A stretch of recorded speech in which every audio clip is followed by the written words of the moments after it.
আচ্ছা, আজকে এই মুহূর্তে যদি পৃথিবীর সকল বস্তুর আলোর প্রতিফলন বন্ধ হয়ে যায় তাহলে কি হবে বলো তো? তোমরা হচ্ছে এই অ্যান্সারটা চিন্তা করতে থাকো, আর যারা অ্যান্সারটা অলরেডি জানো তোমরা আমাদের কমেন্ট বক্সে জানিয়ে দাও। আমি তোমাদের ফাহিম ভাইয়া আজকে তোমাদের ফিজিক্সের অষ্টম অধ্যায় আলোর প্রতিফলন এই চ্যাপ্টারটা নিয়ে আলোচনা করব। হ্যাঁ, তোমরা হচ্ছে তোমাদের একাডেমিক লাইফে এতদিন পর্যন্ত অনেকবার শুনে ফেলছো যে তোমাদের ফিজিক্স যে বইটা আছে বইটা যথেষ্ট পরিমাণ বাঁচে। আমি যখন স্লাইড বানানোর জন্য বইটা নিছি আমার কাছে মোটামুটি এরকমই মনে হয়েছে যে এখানে অনেকগুলো কনসেপ্ট যেগুলো তোমাদের বোঝার জন্য অনেক বেশি জরুরি ছিল দেওয়া নেই, ঠিক আছে? তো আমি কি করছি, 2010 সালে ফিজিক্সের একটা বই ছিল, ওই বইটা মোটামুটি যথেষ্ট পরিমাণ কোয়ালিটিফুল। আমি স্লাইডটা বানানোর সময় ওই বইয়ের হেল্প নিছি। তো এখানে আমাদের কিছু কিছু টপিক আছে যেটা তোমাদের এখনের বইয়ে নাই, ঠিক আছে? বাট আমি টপিকগুলো রাখছি। কেন রাখছি? আলোর প্রতিফলন পুরো টপিকটা ভালো মতো বোঝার জন্য, একদম বেসিক থেকে প্রো লেভেলে বোঝার জন্য তোমাদের ওই টপিকগুলো অনেক বেশি দরকারি। তাই শুধুমাত্র তো পরীক্ষা অ্যান্সার করলেই হবে না, ফিজিক্সের যে ব্যাপারগুলো তোমাকে গভীর থেকে ফিল করতে হবে, ঠিক আছে? তো আমাদের এর জন্য এই টপিকগুলো আমার মনে হয়েছে অনেক বেশি দরকার, ঠিক আছে? তো আসলে আমরা সময় নষ্ট না করি, আমরা স্লাইডের দিকে যাই। দেখো এখানে সুন্দর একটা কভার দেওয়া আছে। আমাদের এখানে যে প্রথম যে কোশ্চেনটা, আলো কি? ভাইয়া আলো কি বলতো? আলো হচ্ছে এক প্রকার শক্তি। তো আমরা এখানে লিখে দিই আলো কি? আলো হচ্ছে এক প্রকার শক্তি। তো আমরা যে বিভিন্ন লেভেলের বিভিন্ন রকম শক্তি দেখছি না, যে বিভব শক্তি, গতি শক্তি, ঠিক আছে? তো আলো এরকম একটা শক্তি, ঠিক আছে? এখন হচ্ছে ভাইয়া আলো কিভাবে চলাচল করে? আলো যে একটা জায়গা থেকে অন্য জায়গায় যায়, আলোটা কিভাবে চলবে? আলো চলাচল করে সরল পথে। আলো কিভাবে চলাচল করে ভাইয়া? সরল পথে। ধরো একটা বস্তু থেকে বা একটা আলোক উৎস থেকে আলো বের হয়েছে, ও কি করবে? আলোক উৎস থেকে বের হয়ে একদম সরল পথে এখান থেকে চলাচল করবে, ঠিক আছে? তাইলে আমরা পরের পয়েন্টটা কি লিখতে পারি বলতো? আলো সরল পথে চলাচল করে। আলো সরল পথে চলাচল করে, ঠিক আছে? এখন ভাইয়া চিন্তা করো, আলো যেহেতু চলাচল করে, আমরা এখানে একটা জিনিস অঙ্কন করি। একটা জিনিস বলতে একটা ব্যক্তি, ধরো একজন লোক, এই যে কিউট একজন লোক চলাচল করবে এই দিক দিয়ে, ঠিক আছে? ওর একটা হাতু দেই, ও ধরো যে এখান দিয়ে চলাচল করবে বা সামনের দিকে আগাবে। হ্যাঁ, আমরা কি জানি কোনো বস্তু বা কেউ যদি সামনের দিকে আগায় বা চলাচল করে, ওর এখানে কি প্রয়োজন হয়? একটা বেগ প্রয়োজন হয়। তাহলে বস্তু চলাচল করতে বেগের প্রয়োজন বা একটা বেগের মান আছে। তাহলে হ্যাঁ, আলো যে চলাচল করবে, আলোর কি কোনো বেগের মান নাই? অবশ্যই আছে। আলোর বেগের মানটা কত? আলোর বেগের মান হচ্ছে 3 × 10⁸ মিটার পার সেকেন্ড, ঠিক আছে? তাহলে আলোর বেগের মানটা কত ভাইয়া? 3 × 10⁸ মিটার পার সেকেন্ড। এই যে তোমরা হচ্ছে এটা একটু মুখস্থ করবা, ঠিক আছে? তাহলে তোমরা অলরেডি তরঙ্গ চ্যাপ্টারটাতে আলোর বেগ নিয়ে খুব ভালোভাবে পড়ালেখা করছো। এখানে আমাদের ম্যাথের জন্য আলোর বেগটা দরকার হয়, তো তোমরা এটা অলরেডি জানো, ঠিক আছে? এখন ভাই আমরা একটা ইন্টারেস্টিং জিনিস শিখবো, ঠিক আছে? তুমি দেখো বা তুমি কল্পনা করো, আমাদের এইখানে যে আছে এটা হচ্ছে আমাদের মহাবিশ্বের সূর্য, ঠিক আছে? আর এইখানে আছে আমাদের পৃথিবী, বুঝছো? এটা কি? সূর্য, আর এটা হচ্ছে পৃথিবী। এখন দেখো আমরা চিন্তা করি, সূর্য থেকে কোন একটা আলো বের হয়েছে বা সূর্য থেকে কোন একটা আলো ইমিট হয়েছে। এখন সূর্য থেকে আলো বের হয় কি পথে চলাচল করবে? আমরা জানি সরল পথে চলাচল করবে। আলো হয়েছে সরল পথে, সোজা এখান থেকে আমরা যদি হাইলাইটার দিয়ে দেখি, সরল পথে আলোটা এখান দিয়ে পৃথিবীর দিকে আসবে, ঠিক আছে? আলোটা কি করবে? সূর্য থেকে বের হবে, সরল পথে সূর্য থেকে পৃথিবীর দিকে আলোটা আসবে। এখন তুমি দেখো ভাইয়া, একটা আলো এখান থেকে যখন বের হয়েছে, এই আলোটা বের হয়ে যখন এইখানে পৌঁছাবে, এটা কি একটা মুহূর্তেই সম্ভব যে আলোটা বের হলো সূর্য থেকে একদম এক মুহূর্তের মধ্যে সূর্য থেকে পৃথিবী থেকে চলে আসছে? এটা তো সম্ভব না, কারণ সূর্য আর পৃথিবীর মধ্যে একটা দূরত্ব আছে, ঠিক আছে? একটা হিউজ একটা দূরত্ব আছে। তাহলে চিন্তা করো, সূর্য থেকে যখন একটা আলো বের হবে, ও পুরাটা রাস্তা কভার করে পৃথিবীতে আসবে। এই পৃথিবীতে আসার জন্য একটা সময় প্রয়োজন, ঠিক আছে? তাহলে সূর্য থেকে একটা আলো বের হয়ে পৃথিবীতে আসতে একটা সময় প্রয়োজন। এই সময়ের মানটা কত বলতো? এই সময়ের মান হয়েছে 8 মিনিট 20 সেকেন্ড, ঠিক আছে? তাহলে বলতো ভাইয়া, সূর্য থেকে একটা আলো বের হয়ে পৃথিবীতে আসতে কত সময় লাগবে? 8 মিনিট 20 সেকেন্ড। এবার তুমি খুব সিম্পল একটা বিষয় চিন্তা করো, তুমি যে সূর্যটা দেখো বা তুমি ইনস্ট্যান্ট আকাশের দিকে তাকালে যে সূর্যটা দেখতে পাও, এটি কি একদম ওই মুহূর্তে সূর্য? এটি কি তখনই আসছে? অ্যান্সার হচ্ছে না। তাহলে তুমি কতক্ষণ আগে সূর্য দেখতে পাও? খুব সিম্পল চিন্তা করো, সূর্য থেকে আলোগুলা বের হইছে, পৃথিবীতে আসছে সময় কতক্ষণ লাগছে? 8 মিনিট 20 সেকেন্ড। তার মানে তুমি ইনস্ট্যান্ট মোমেন্টে যে সূর্যটা দেখতে পাও, এই সূর্য হচ্ছে 8 মিনিট 20 সেকেন্ড আগের সূর্য, ঠিক আছে? তাহলে আবার চিন্তা করো যে এখন যদি ইনস্ট্যান্ট সূর্যটা ধ্বংস হয়ে যায় তাহলে কি হবে বলো তো? তুমি কি সাথে সাথে দেখতে পারবা যে সূর্যটা ধ্বংস হয়ে গেছে? না, তুমি বা আমরা 8 মিনিট 20 সেকেন্ড পরে দেখবো সূর্যটা ধ্বংস হয়ে গেছে, ঠিক আছে? হোপফুলি তোমাদের এই টপিকটা বোঝা হয়ে গেছে। আমরা একটু পরের দিকে যাই। তাহলে একটু এটা যদি একটু রিক্যাপ করি ভাই, কি হবে? আলো কি? আলো হচ্ছে এক প্রকার শক্তি।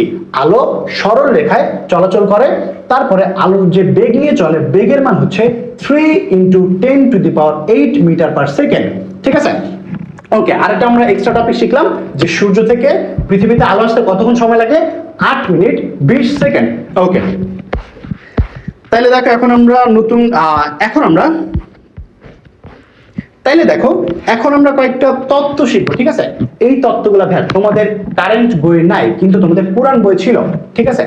আলো কি এটা আমাদের ভালো করে জানতে হলে আমাদের এই তত্ত্বগুলার খুব বেশি প্রয়োজন। সেজন্য আমি টপিকগুলো তোমাদের এখানে রাখছি, খুব ইজিলি আর তাড়াতাড়ি আমি টপিকগুলো দেখে ফেলবো, ঠিক আছে? তো দেখো, আলো নিয়ে অ্যানালাইসিস করে আমাদের বিজ্ঞানীরা কয়েকটা তত্ত্ব দিছে, ঠিক আছে? এর মধ্যে 4 থেকে 5টা খুব বেশি ফেমাস। আমরা এগুলো নিয়ে একটু আলোচনা করি। ভাই, আলোর যে প্রথম তত্ত্বটা আছে এটা হচ্ছে আলোর কণা তত্ত্ব। এটা আমাদের দিছে কে? স্যার আইজ্যাক নিউটন, ঠিক আছে? স্যার আইজ্যাক নিউটন মোটামুটি 1600 সালের দিকে এই তত্ত্বটা দিছে যে আলো হচ্ছে কণা, ঠিক আছে? আলো হচ্ছে কণা। এটাতে কি বোঝায়? ধরো ভাইয়া এখানে একটা আলোক উৎস আছে, ঠিক আছে? তাহলে আলোক উৎস থেকে কি হবে? আলো নির্গত হবে। এই যে আলোটা নির্গত হবে, এই আলোটা কণা আকারে নির্গত হবে, ঠিক আছে? আলোটা কি আকারে নির্গত হবে? কণা আকারে নির্গত হবে। তো তুমি এটাকে ধূলিকণার সাথে কম্পেয়ার করতে পারো। আবার বলি, আলোর যে কণাটা এটা কিন্তু ধূলিকণা থেকে অনেক ক্ষুদ্র, বাট আমরা বোঝার জন্য একটু শুনতেছি, ঠিক আছে? তুমি আলোটা কি করতে পারো?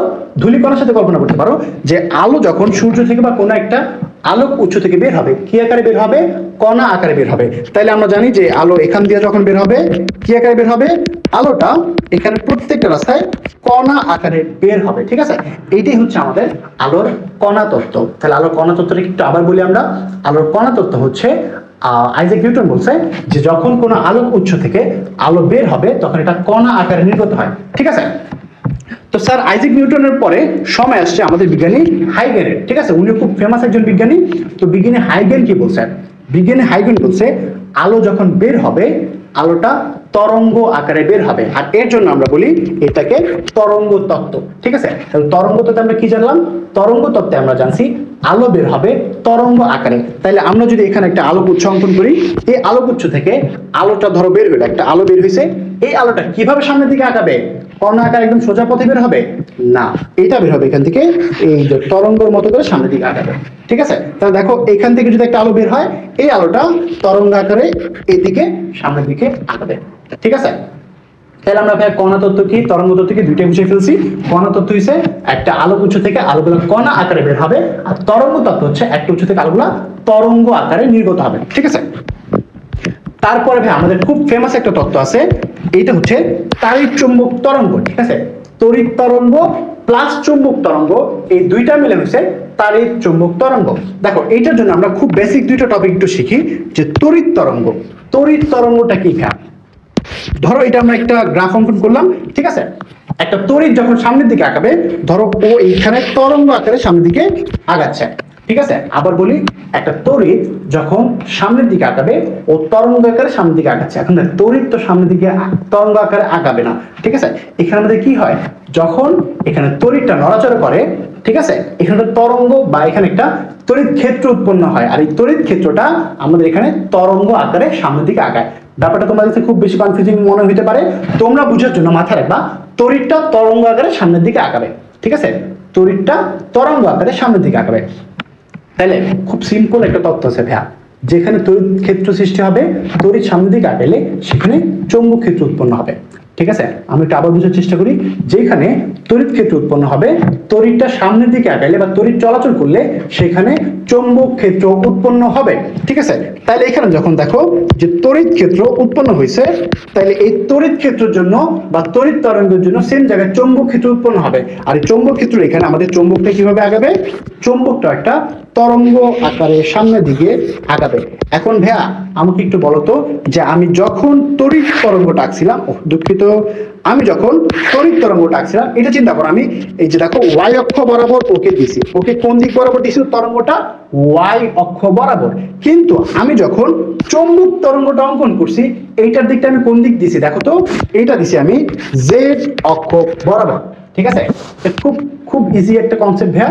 যখন তড়িৎ তরঙ্গ উৎপন্ন হবে একই সাথে চৌম্বক তরঙ্গ উৎপন্ন হবে এবং এদের দিক হবে 90 ডিগ্রি অ্যাঙ্গেলে। ঠিক আছে, তাহলে আমাদের যদি এদিক বরাবর ধরো, এই যে সামনের দিকে ধরো তড়িৎ তরঙ্গ যাচ্ছে, তাহলে এর সাথে 90 ডিগ্রি অ্যাঙ্গেলে এদিক দিয়ে আমাদের চৌম্বক তরঙ্গ যাতায়াত করবে। ঠিক আছে, বুঝতে পারছো ভাইয়া? তাহলে তড়িৎ তরঙ্গ এবং চৌম্বক তরঙ্গের মধ্যবর্তী কোণ কত হয়? 90 ডিগ্রি। ঠিক আছে, এইটা তোমরা যখন ইন্টারভিউ উঠবে না খুব ইজি হয়ে যাবে ব্যাপারটা। আশা করি খুব বেশি একটা কঠিন হচ্ছে না। ঠিক আছে, তাহলে এই যে আমরা ফেমাস তত্ত্বটা পড়বো, তড়িৎ বা তাড়িৎ চৌম্বক তরঙ্গ। ঠিক আছে, দেখো এই তত্ত্বটা কে দিছিল বলতো? বিজ্ঞানী ম্যাক্সওয়েল দিয়েছে এই তত্ত্বটা, যে আমাদের আলো যখন সামনের দিকে আগায়, আলো একটা কি তাড়িৎ চৌম্বক তরঙ্গ।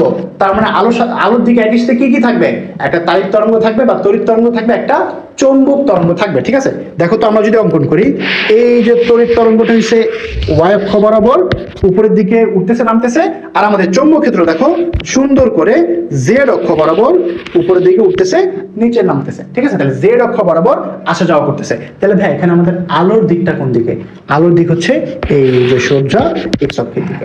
ঠিক আছে ভাই, বলো তো তাহলে আমাদের তড়িৎ ক্ষেত্রটা কোন দিক বরাবর ছিল বা তড়িৎ তরঙ্গটা কোন দিক বরাবর ছিল? ওয়াই অক্ষ বরাবর। আমাদের চৌম্বক তরঙ্গটা কোন দিক বরাবর ছিল?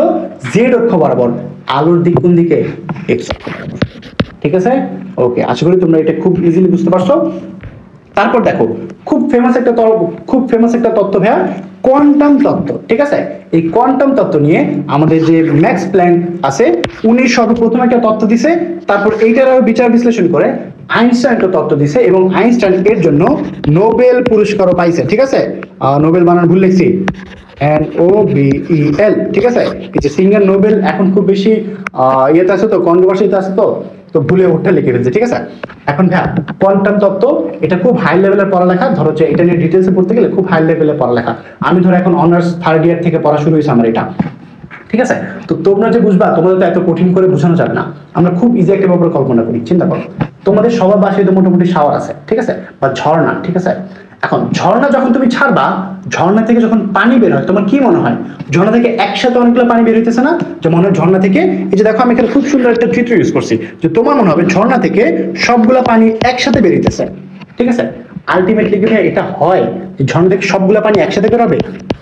দেখো তো আমি যদি এই চিত্রটা জুম করি, তুমি এখানে কি দেখতে পারবে? দেখো তো এইখানে অনেকগুলা ছোট ছোট পানি কণা আছে না? এখানে অনেকগুলো ছোট ছোট পানি কণা আছে না ভাইয়া? তার মানে আমরা বুঝতে পারতেছি ঝর্ণা থেকে অনবরত একসাথে পানি বের হয় না। এখানে কি হয়? এখানে হচ্ছে একটা ক্ষুদ্র ক্ষুদ্র কণা করে পানি বের হয়, সবগুলো যখন একসাথে বের হয় আমাদের কাছে মনে হয় যে একসাথে অনেকগুলো পানি বের হইতেছে। ঠিক আছে ভাইয়া, আলোর কোয়ান্টাম তত্ত্বটা মোটামুটি সেম লেভেলের। ধরো এখানে একটা আলোগুচ্ছ আছে, ঠিক আছে, আলোগুচ্ছ থেকে যখন আলো বের হয় বা একটা লাইট থেকে, তোমার ধরো এখন মাত্র একটা লাইট জ্বলতেছে বা সূর্য থেকে আলো আসতেছে, তোমার কি মনে হইতেছে যে এখান থেকে কন্টিনিউয়াসলি আলো বের হইতেছে অনেকগুলা? এটা হয় না, এটা হয় না ভাইয়া। এখানে কি হয় জানো? যে এখান আলো থেকে ধরো অতি ক্ষুদ্র অনেক ছোট ছোট, আমরা যদি তোমাকে এই হাইলাইটারটা একটু দিয়ে দেখাই, যে এখান থেকে অনেক ছোট ছোট আলোর কণা একসাথে বের হয়। ঠিক আছে, অনেক ক্ষুদ্র ক্ষুদ্র আলোর কণা একসাথে বের হয়। ঠিক আছে, এই যে ভাইয়া ক্ষুদ্র ক্ষুদ্র কণাগুলো না, এগুলা কি বলে আমরা? কোয়ান্টাম। ঠিক আছে, তো দেখা যায় আলোগুলো যখন আমাদের একটা আলোগুচ্ছ থেকে বের হয়, এগুলো একটি প্যাকেট আকারে বের হয়। ঠিক আছে, এখানে একটা প্যাকেট আকারে বের হবে। এই যে এখান থেকে যখন আলোগুলো নির্গত হবে, একটা প্যাকেট আকারে নির্গত হবে। আর এই যে প্যাকেটগুলো আছে না, এই ক্ষুদ্র ক্ষুদ্র একটা প্যাকেটকে আমরা বলি কোয়ান্টাম। ঠিক আছে, তাহলে এই যে আলো নিয়ে আমরা কি জানলাম? যে আলো যখন নির্গত হয় আমাদের কাছে মনে হয় আলোগুলো একসাথে অনেকগুলো আলো বেরিয়েছে, বাট এটা কি হয়? না, এখানে কি হয়? আলো খুব ক্ষুদ্র ক্ষুদ্র কণা একসাথে বের হয় অনেকগুলো, যেটা আমাদের কাছে, আমাদের খালি চোখে এগুলোকে আমরা আলাদা করতে পারি না। আমাদের কাছে মনে হয় যে আলো একসাথে নির্গত হচ্ছে। ঠিক আছে, এইটি হচ্ছে আমাদের কোয়ান্টাম তত্ত্ব। বুঝতে পারছো? ওকে, তারপর আমরা এখন তাড়িৎ-চৌম্বক তরঙ্গের একটু ডিটেলসে জানবো। যে ভাইয়া তাড়িৎ-চৌম্বক তরঙ্গ বলতে কি আলোই একমাত্র তাড়িৎ-চৌম্বক তরঙ্গ? অ্যান্সারটা হচ্ছে না, আলোই একমাত্র তাড়িৎ-চৌম্বক তরঙ্গ না। আমাদের পৃথিবীতে এক্সিস্টেন্স আরো অনেক রকমের তাড়িৎ-চুম্বক তরঙ্গ আছে, ঠিক আছে। এর মধ্যে শুধু একটা মাত্র তাড়িৎ-চুম্বক তরঙ্গ কি আমরা দেখতে পারি, যেটা হচ্ছে আমাদের আলো বা ভিজিবল লাইট। দেখো এখানে এই যে ভিজিবল লাইটটা লেখা আছে না, মানে এই লাইটটাকে আমরা কি দেখতে পারি। এছাড়া বাকি যত রকমের তাড়িৎ-চুম্বক তরঙ্গ আছে এগুলোকে আমরা খালি চোখে দেখতে পাই না। এখন কথা হয়েছে ভাইয়া, সবাই তো তাড়িৎ-চুম্বক তরঙ্গ, তাহলে আমরা এদেরকে আলাদা করে কিসের বেসিসে বলো তো? আমরা এদেরকে আলাদা করব এদের তরঙ্গ দৈর্ঘ্যের বেসিসে, ঠিক আছে। কিসের ভিত্তিতে এদেরকে আলাদা করব? তরঙ্গ দৈর্ঘ্যের ভিত্তিতে, ঠিক আছে। এখন দেখো আমি যদি বলি যে এখান থেকে একটা তরঙ্গ গ্রাফ নিলাম, এখান থেকে একটা তরঙ্গ বের হবে, ঠিক আছে। ধরো যে একটা তরঙ্গ বেরিয়েছে এইরকম, ঠিক আছে। তাইলে এদের যে তরঙ্গ দৈর্ঘ্যটা কত হবে? একটু ল্যামডা, ঠিক আছে। আমরা এখানে আরেকটা তরঙ্গ নিব, ঠিক আছে। এই তরঙ্গটা ধরো এইরকম, তাহলে এর তরঙ্গ দৈর্ঘ্য কত দেখো তো? এর তরঙ্গ হচ্ছে এই যে এটাকে ল্যামডা 1 দেই, এটাকে ল্যামডা 2 দেই। এখন তুমি আমাকে বলো তো ভাইয়া, এই দুইটা তরঙ্গ বা এই দুইটা ধরো দুইটা বস্তু বা দুইটা আলো যাই হোক, এই দুইটা কি সেম জিনিস? দুইটা তরঙ্গ দৈর্ঘ্য আলাদা না? হ্যাঁ, যেহেতু দুটো তরঙ্গ দৈর্ঘ্য আলাদা, তাহলে তরঙ্গ দৈর্ঘ্যের উপর ভিত্তি করে আমাদের তাড়িৎ-চুম্বক তরঙ্গ পরিবর্তন হয়, ঠিক আছে। দেখো এখানে আমাদের যখন তরঙ্গ দৈর্ঘ্য সবচেয়ে বেশি, এটাকে আমরা কি বলি? রেডিও তরঙ্গ দৈর্ঘ্য, ঠিক আছে। রেডিও থেকে যে তরঙ্গ দৈর্ঘ্যটা বের হয় এটি হচ্ছে আমাদের রেডিও ওয়েভ, ঠিক আছে। তারপরে যে এটা আমাদের এটা মাইক্রোওয়েভ, তারপর ইনফ্রারেড রশ্মি, তারপর ভিজিবল লাইট, আলট্রাভায়োলেট রশ্মি, তারপর হচ্ছে এক্স রে, ঠিক আছে।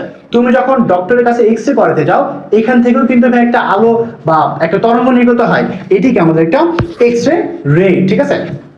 তারপরটা হচ্ছে গামা রে। গামা রে আমাদের জন্য অনেক বেশি ক্ষতিকর। এক্স রেও যদি ক্ষতিকর, বাট এটা খুব বেশি মাত্রায় ক্ষতি করে না, ঠিক আছে। বাট ওই তুলনায় গামা রশ্মিটা আমাদের অনেক বেশি ক্ষতি করে। তাহলে আমরা আশা করি তাড়িৎ-চুম্বক তরঙ্গগুলো কি এগুলো বুঝতে পারছি।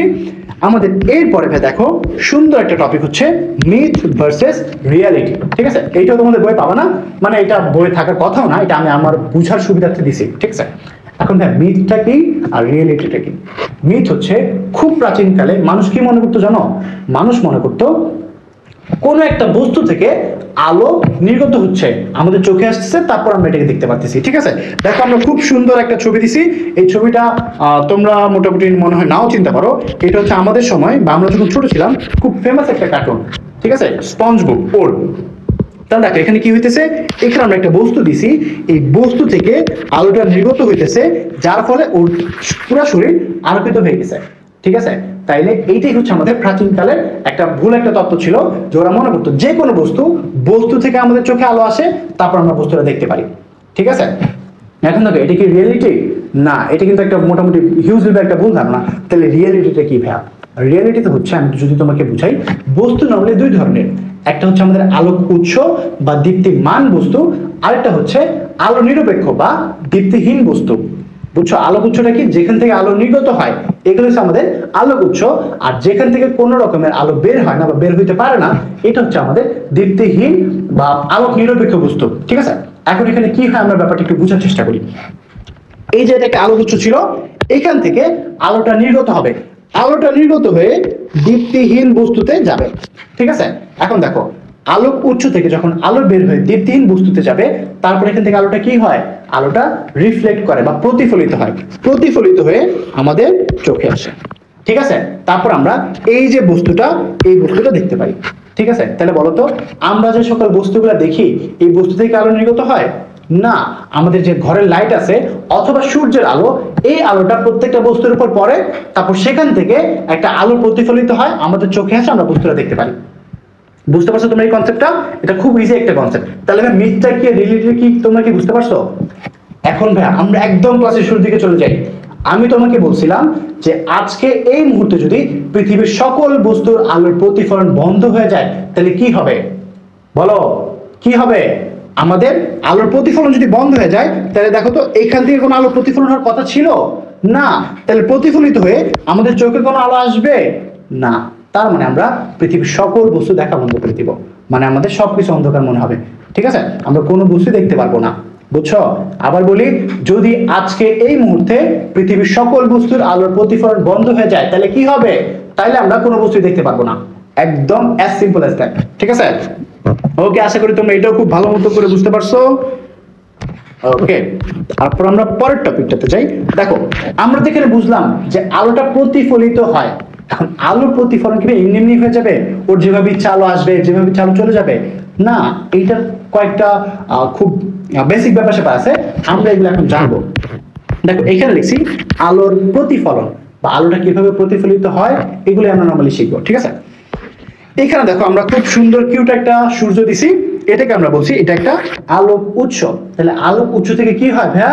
আলোক উৎস থেকে আলো নির্গত হয়। তাহলে এখান থেকে বিভিন্ন রকমের আলো নির্গত হবে। এখান থেকে কি হবে? বিভিন্ন রকমের আলো নির্গত হবে। আলো নির্গত হয়ে কি হয়? কোনো একটা বস্তুর উপর সে আলোটা পড়বে। তাহলে দেখো তো এখানে একটা আলো নির্গত হবে, আলোটা নির্গত হয়ে এই বস্তুর উপর পড়বে, ঠিক আছে? আলোটা নির্গত হয়ে এই বস্তুর উপর পড়বে। এখন ভাইয়া যে কোনো একটা বস্তুর উপর আলো যখন পড়বে তখন কি কি হইতে পারে? তখন তিনটা জিনিস হইতে পারে, ঠিক আছে? প্রথমটা হচ্ছে সেই বস্তু থেকে আলো প্রতিফলিত হবে। এই যে আমরা পড়ছিলাম না আলোর প্রতিফলন হইতেছে, তাহলে প্রথম কথাটা কি? প্রথম কথা হচ্ছে সেখান থেকে আলোটা প্রতিফলন হইতে পারে। তারপর আরেকটা আছে, সেখানে কি হইতে পারে? সেখানে সম্পূর্ণ আলো শোষণ হইতে পারে। এটা আমরা খুব ভালো করে এখনই শিখবো। তাহলে আমাদের দ্বিতীয়টা কি? যে কোনো একটা বস্তুতে আলো পড়লে সেই বস্তুটা সম্পূর্ণ আলোটা শোষণ করে নিতে পারে, অথবা সম্পূর্ণ আলো শোষণ না করলেও কিছু পরিমাণ আলো ও শোষণ করে নিতে পারে। এবং তারপরের টপিকটা কি বা তারপরের ব্যাপারটা কি? সেখান থেকে কিছু পরিমাণ আলো প্রতিসরণ হইতে পারে। প্রতিসরণটা কি ভাইয়া? এইটা আমরা খুব ডিটেইলসে তারপরে চ্যাপ্টারটা পড়বো। যারা হচ্ছে এইচএসসি 26 ব্যাচ, তোমাদের এই চ্যাপ্টারটা নাই, তো এইচএসসি 27 বা তারপরে যারা আছে তোমাদের জন্য আছে, আমি খুব শীঘ্রই ওই চ্যাপ্টারটা নিয়ে আসবো, ঠিক আছে? এখন দেখো আমি একটু আবার বুঝি, আলো যখন কোন একটা বস্তুর উপর পড়বে কি কি হইতে পারে? আলোটা প্রথমত এখান থেকে প্রতিফলন হইতে পারে, আলোটা শোষণ হইতে পারে, আলোটা প্রতিফলন হইতে পারে, ঠিক আছে? এখন দেখো আমরা যদি দেখি এই যে আলোটা এখানে পড়ছিল, আলোটা কি হইতে পারতো? আলোটা এখান দিয়ে প্রতিফলন হইতে পারতো, আলোটা কিছু পরিমাণ প্রতিসরণ হইতে পারতো, অথবা এখানে সম্পূর্ণ আলো শোষণ হইতে পারতো, ঠিক আছে? এখন আমরা একটু একটা জিনিস দেখি। তো দেখো ভাইয়া আলোর যে শোষণটা, এটার ইংলিশ হচ্ছে অ্যাবজর্পশন, ঠিক আছে? তো এইটাকে আমরা যদি বলি এ, ঠিক আছে? আলোর প্রতিফলন ইংলিশ কি? লাইট রিফ্লেক্ট, জানো তো? এটাকে যদি আমরা ধরি আর, এবং আলোর যে প্রতিসরণ এটার ইংলিশ হচ্ছে রিফ্র্যাকশন এবং ট্রান্সমিট, ঠিক আছে? তো যেহেতু একটাকে আমরা আর অলরেডি নিয়ে নিছি, আর একটাকে আর নিচ্ছি না, তাহলে আমরা কোনটা নিব? আলোর প্রতিসরণ হচ্ছে ট্রান্সমিট। এটাকে যদি আমরা বলি টি, ঠিক আছে? এটা যদি আমরা বলি টি, তাহলে দেখো তো আলোর শোষণ, আলোর প্রতিফলন এবং আলোর প্রতিসরণ, কোন একটা বস্তুতে আলোর শোষণ, আলোর প্রতিফলন এবং আলোর প্রতিসরণ, এই সম্পূর্ণটার যোগফল হচ্ছে ভাইয়া 1, ঠিক আছে? এটা তোমাদের বই নাই, এটা মনে হয় 2010 সালের বইটাও নাই, বাট এটাই হয়, ঠিক আছে? তাহলে দেখো 1 বা তুমি এখানে লিখতে পারো 100%, ঠিক আছে? 100% বলতে কি বুঝাইতেছি? ধরো তো একটা বস্তুতে আলো পড়ছে, তাহলে এখানে সম্পূর্ণ আলোর প্রতিফলন, শোষণ এবং প্রতিসরণ, এই তিনটার যোগফল কত হবে? 100%, ঠিক আছে? তাহলে ধরো যে এখানে 20% আলো প্রতিসরিত হয়েছে, 30% আলো প্রতিফলিত হয়েছে, তাহলে বাকি 100% হইতে দেখো তো, তাহলে 100% হইতে বাকি কত? 20 যোগ 30 50, তাহলে 100% হইতে বাকি হচ্ছে 50%। তাহলে 50% আলো কি হবে? 50% হবে আলো অ্যাবজর্ব, ঠিক আছে? অথবা এখানে শোষণ হবে। তাহলে আমরা ব্যাপারটা আশা করি খুব ভালোভাবে বুঝতে পারছি যে আলোর প্রতিফলন ব্যাপারটা কি। ওকে, এখন দেখো ভাইয়া আমরা এখানে কয়েকটা জিনিস করবো, তার জন্য আমাদের খুব সুন্দর একটা চিত্র আঁকতে হবে। আমরা একটু চিত্রটা এঁকে ফেলি। দেখো ভাই এখানে আমরা খুব সুন্দর একটা চিত্র আঁকছি। চিত্রটা আমরা কি বুঝাচ্ছি? দেখো কোন একটা আলোকগুচ্ছ এখানে আছে, এই আলোকগুচ্ছ থেকে কোন একটা তলের উপর আলোটা পড়ছে, ঠিক আছে? তাহলে একটা আলোকগুচ্ছ থেকে কোন একটা তল, ধরো আমার এই যে এখানে টেবিলটা আছে, দেখা যাচ্ছে কিনা বলতে পারতেছি না, এই যে টেবিলটা আছে, অথবা আমার যে এই ট্যাবের যে সারফেসটা, কোন একটা জায়গা থেকে বা কোন একটা উৎস থেকে এই ট্যাবের সারফেসের উপর একটা আলো পড়তেছে, ঠিক আছে? কোন একটা জায়গা থেকে ট্যাবের সারফেসের উপর আলো পড়তেছে, আলোটা পড়ার পরে কি হবে? আলোটা পড়ার পরে আলো এখান দিয়ে প্রতিফলিত হয়ে যাবে, ঠিক আছে? তাহলে এই যে চিত্রটা আঁকছি, কোন একটা উৎস থেকে একটা আলো আসতেছে, আলোটা এসে আমাদের তলের উপর পড়তেছে, ঠিক আছে? তারপর কি হবে? এখান থেকে তল থেকে আলোটা প্রতিফলিত হয়ে যাবে, ঠিক আছে? এই ব্যাপারটা বোঝার জন্য আমাদের কয়েকটা জিনিস একটু মুখস্থ রাখা লাগে বা জানলেই চলবে, ঠিক আছে? আমরা এগুলো একটু দেখি। দেখো সর্বপ্রথম আছে আপতিত রশ্মি। ভাইয়া আপতিত রশ্মিটা কি? প্রথমত ভাইয়া এটাকে, আচ্ছা, আপতিত রশ্মিটা কি? আপতিত রশ্মি হচ্ছে আপতিত রশ্মি আপতিত রশ্মিটা কি? আপতিত রশ্মি হচ্ছে আলোক উৎস থেকে যে আলোটা আমাদের এই তলের উপরে পড়ছিল এটাই হচ্ছে আপতিত রশ্মি। তাহলে দেখো এখানে আপতিত রশ্মি কোনটা? এ ও। ঠিক আছে, দেখো তো যে রশ্মি প্রতিফলকের উপর এসে পড়ে তাকে আপতিত রশ্মি বলে। চিত্রে এ ও হচ্ছে আপতিত রশ্মি। ঠিক আছে, তাহলে দেখো তো আপতিত রশ্মিটা এসে পড়ছে কোন বিন্দুতে? ও বিন্দুতে না? তাহলে আমাদের ও বিন্দুটা হচ্ছে একটা আপতন বিন্দু। এই যে এখান থেকে আপতন বিন্দুটাকে একটু পড়ো। আপতিত রশ্মি প্রতিফলকের উপর যে বিন্দুতে এসে পড়ে তাকে আপতন বিন্দু বলে। ঠিক আছে, তাহলে দেখো এখানে ও বিন্দুটা কি আমাদের আপতন বিন্দু। তারপরে দেখো এখানে আমাদের অভিলম্ব এই টপিকটা বলছে। অভিলম্ব কি? অভি মানে হচ্ছে তল, লম্ব মানে তো জানো, তাহলে তলের উপর যেই লম্ব সেটাই আমাদের অভিলম্ব। এখন দেখো ধরো আমি এখানে একটা তল নিছি, ঠিক আছে, ধরো আমি এখানে একটা তল নিছি, এই তলের যে কোনো জায়গায় আমি একটা লম্ব আঁকলে কি এটা অভিলম্ব হয়ে যাবে? বলতো এই তলের যে কোনো জায়গায় আমি যদি একটা লম্ব আঁকি এটাই কি আমার অভিলম্ব হয়ে যাবে? না ভাইয়া, দেখো এইটার আঁকার জন্য তোমার একটা শর্ত আছে। অভিলম্বটা হইতে হবে আপতন বিন্দুর উপর। তার মানে আলোটা এসে আমাদের যে বিন্দুতে পড়ছে ওই বিন্দু থেকে একটা লম্ব অঙ্কন করতে হবে, সেটা আমাদের কি? অভিলম্ব। ঠিক আছে, তাহলে এখান থেকে আমরা একটা অভিলম্ব আঁকার চেষ্টা করি। অভিলম্বটা হচ্ছে এই যে বিন্দুতে এসে পড়বে। তাইলে দেখো তো আমাদের এই যে এই রেখাটা, আহা, তাহলে দেখো তো আমাদের এই যে এই রেখাটাই কি আমাদের অভিলম্ব। তাহলে অভিলম্ব আঁকার শর্তটা কি? অভিলম্ব হচ্ছে আমাদের আপতন বিন্দুতে যে লম্বটা থাকবে এটা হচ্ছে আমাদের অভিলম্ব। এখানে আমাদের এটাকে যদি এর নাম দেই তাহলে আমাদের ওএনটা হচ্ছে একটা অভিলম্ব। ঠিক আছে, তারপর দেখো প্রতিফলিত রশ্মি আলো পড়ার পরে যেই দিক দিয়ে প্রতিফলিত হয়ে যাবে এটি হচ্ছে আমাদের প্রতিফলিত রশ্মি। মানে যে রশ্মিটা প্রতিফলিত হবে এটি হচ্ছে প্রতিফলিত রশ্মি। ঠিক আছে, তারপর দেখো আপতন কোণ। আপতন কোণটা কি? আপতন কোণ কি? দেখো তো এই যে আলোটা পড়ছিল না, এই আলোটা তলের সাথে যে কোণ উৎপন্ন করছে এটি কি আপতন কোণ? না, আমাদের আলোর তলের সাথে যে কোণ উৎপন্ন করে এইটা আপতন কোণ না, বরঞ্চ আমাদের আলোটা অভিলম্বের সাথে যে কোণ উৎপন্ন করবে সেটাকে আমরা আপতন কোণ বলি। ঠিক আছে, তাহলে আমাদের একটা আলো আসবে একটা তলের উপর পড়বে, এই তলের উপর আলোটা যেই কোণে পড়বে, ঠিক আছে, অভিলম্বের সাথে, এই অভিলম্বের সাথে যেই কোণে পড়বে সেটি হচ্ছে আমাদের আপতন কোণ। ঠিক আছে, তাহলে এখানে আমাদের আপতন কোণ কোনটা? এই যে এটা আপতন কোণকে আমরা নরমালি আই দিয়ে রিপ্রেজেন্ট করি। ঠিক আছে, তাহলে দেখো ভাই আপতন কোণ আছে, প্রতিফলন কোণ থাকবে না? অবশ্যই থাকবে। তাহলে দেখো তো আমাদের এই যে প্রতিফলিত রশ্মিটা আমাদের অভিলম্বের সাথে যে কোণ উৎপন্ন করে সেটাকে আমরা প্রতিফলন কোণ বলি। ঠিক আছে, তাহলে এইটাকে আমাদের বলো প্রতিফলন কোণ। বুঝতে পারছো ভাইয়া? তাহলে এই যে দেখো আমাদের এখানে দুইটা টপিক আছে, আপতন কোণ এবং প্রতিফলন কোণ। তোমরা হচ্ছে এই দুইটি একটু পড়ে নিও। ঠিক আছে, এখন দেখো ভাইয়া আমরা তো প্রতিফলনে অনেক কিছু পড়ে ফেলছি। আমাদের তারপর টপিক হচ্ছে নিয়মিত প্রতিফলন এবং অনিয়মিত প্রতিফলন। ঠিক আছে, এইটার জন্য আমরা খুব বেসিক জিনিস একটু কল্পনা করতে পারি। তুমি চিন্তা করো এখানে একটা তল আছে, ঠিক আছে, এই তলের উপর একটা বল এখানে এসে পড়ছে। ভাইয়া বলটা কোন দিক বরাবর ফিরে যাবে বলো তো? বলটা কি সোজা যাবে? বলটা কি এদিকে যাবে? বলো, সোজা তো যাওয়ার কোনো অপশন নাই। যেহেতু খুব সুন্দর একটা সারফেসে পড়ছে আমাদের আলোটা কি করবে? একদম এদিক বরাবর চলে যাবে। ঠিক আছে, একদম এদিক বরাবর চলে যাবে। আমরা এই ব্যাপারটা একটু ভালো মতো বুঝবো এখনই।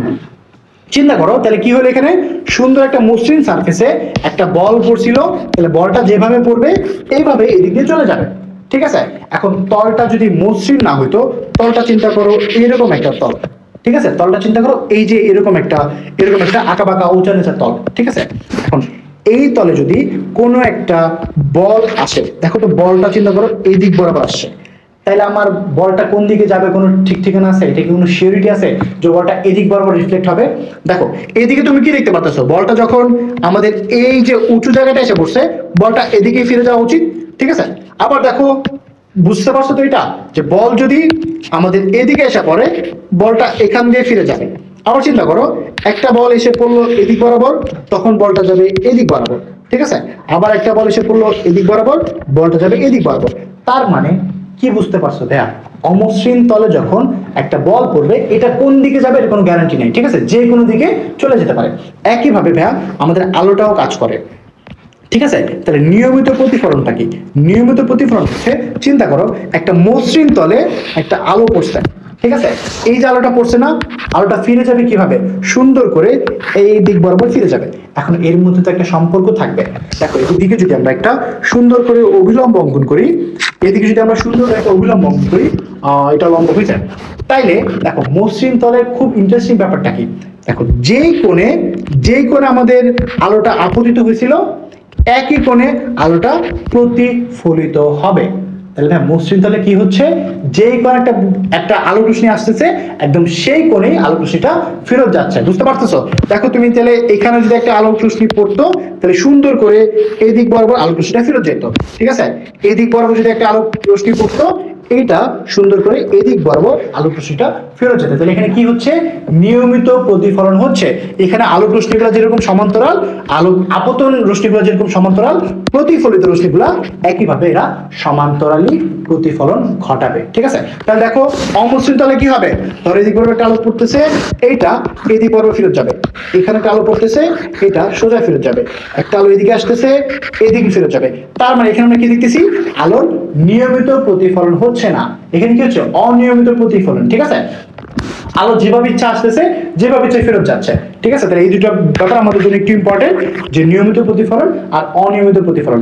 নিয়মিত প্রতিফলন কখন হবে, যখন আমাদের তলটা মসৃণ হবে, আর অনিয়মিত প্রতিফলন কখন হবে, যখন তলটা মসৃণ না একটু একত্র হবে। ঠিক আছে, ওকে, আশা করি তোমরা এই টপিকটাও খুব ভালোভাবে বুঝতে পারছো। আমরা একটু পরের টপিকে যাই। দেখো এইখানে আমরা একটু আগে আলোর প্রতিফলন নিয়ে অনেক কিছু পড়ছি, নিয়মিত প্রতিফলন পড়ছি, অনিয়মিত প্রতিফলন পড়ছি। এখন আমরা পড়বো আলোর প্রতিফলনের সূত্র। তাই একটু আগে আমি বললাম না যে আলো কি আসবে আর প্রতিফলিত হয়ে যাবে, কোনো কিছু থাকবে না এখানে। হ্যাঁ, আলোর প্রতিফলনের সূত্র। তাহলে আলোর প্রতিফলনের সূত্র বলতে কি বোঝায়, দেখো আলো যখন প্রতিফলিত হবে এটা একটা নিয়ম মেনে চলে। ঠিক আছে, এই নিয়মগুলো কি নরমালি আমরা সূত্র হিসেবে বলি। ঠিক আছে, দেখো তো এখানে প্রথম সূত্রটা কি বলছে, প্রথম সূত্র বলছে আপতিত রশ্মি এবং লম্ব দিয়ে আমরা যে সমতলটি কল্পনা করে নিয়েছিলাম প্রতিফলিত রশ্মি সেই সমতলেই থাকবে। বুঝতে পারছো, আমি একটু চিত্র অঙ্কন করে বুঝাই দিই।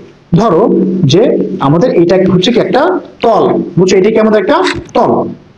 এই তলে কি হয়েছে, আমাদের আপতন রশ্মি ছিল, এই যে আপতন রশ্মিটা, এবং এখানে কি ছিল, আমাদের একটা অভিলম্ব ছিল। ঠিক আছে, দেখো তো আপতন রশ্মি বা অভিলম্ব দিয়ে আমরা যে সমতলটা কল্পনা করছি না, প্রতিফলিত রশ্মিটা একই সমতলে থাকবে বা একই তলে থাকবে। ঠিক আছে, তার মানে যদি এদিক বরাবর তোমার আলোটা আপতিত হয়, এদিকে কখনোই প্রতিফলিত হওয়ার অপশন নাই। এটা একটা সমতল, এটা একটা তল, চিন্তা করো। বুঝছো, তাহলে যেই দিক থেকে যেই তলে আলো আপতিত হবে একই তলে আলো প্রতিফলিত হবে। বুঝতে পারছো প্রথম সূত্রটা, যে আপতন রশ্মি এবং লম্ব দিয়ে, লম্বটা বলতে কি বুঝেছে, আমাদের এই যে অভিলম্বটা। তাহলে আপতন রশ্মি এবং লম্ব দিয়ে আমরা যেই সমতলটি কল্পনা করে নিয়েছিলাম প্রতিফলিত রশ্মিটি সেই সমতলেই থাকবে। ঠিক আছে, তাহলে দেখো তো আমরা প্রথম সূত্রটা আশা করি বুঝতে পারছি।